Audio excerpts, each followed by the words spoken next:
This is a treatise on advertising, which I intend to share only with a select group of clientele and friends.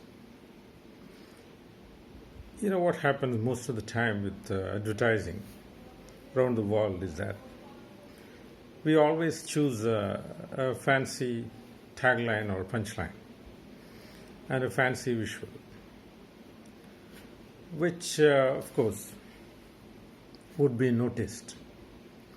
But then, for an advertising to be effective, the first thing is it should be seen or noticed. Of course, this part our present advertising strategy would cover. Second part is registration. How long will that image last in the mind of the consumer? Here again, most of the campaigns would fail. Third is influencing the buying decision, which almost all, except very few scientifically strategized and designed advertisements, would pass. So we have all heard of this term USP, unique selling proposition. But we have learned this term in letter, not in spirit. So if you ask the definition of USP, any MBA would come out with it.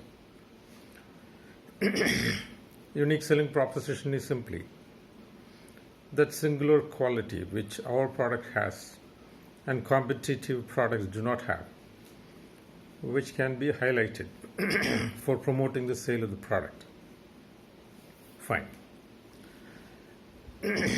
So we have understood this in letter, but hardly anyone has understood this in spirit. See, a USP could be real or even imaginary. While using imaginary USPs, of course, one should be very careful not to say anything illegal. A USP should not only be unique to the product as defined in our textbooks, it should be that one unique or singular quality of the product which has a significant or decisive influence on the buying decision or product selection of the client. Or it should clearly, vehemently, immediately and unchallengeably influence the buying decision of the client. And this is why we are now planning a global quality standard based advertising for grandma's food products, which is nothing but the FDA approval.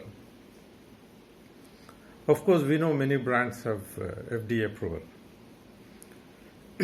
But the point is, who understands USP, who highlights FDA approval, who gets the benefit out of it, and those who try to follow suit or duplicate this campaign would miserably fail, of course, because for the consumer, they are simply duplicators, more or less the equivalent of frauds.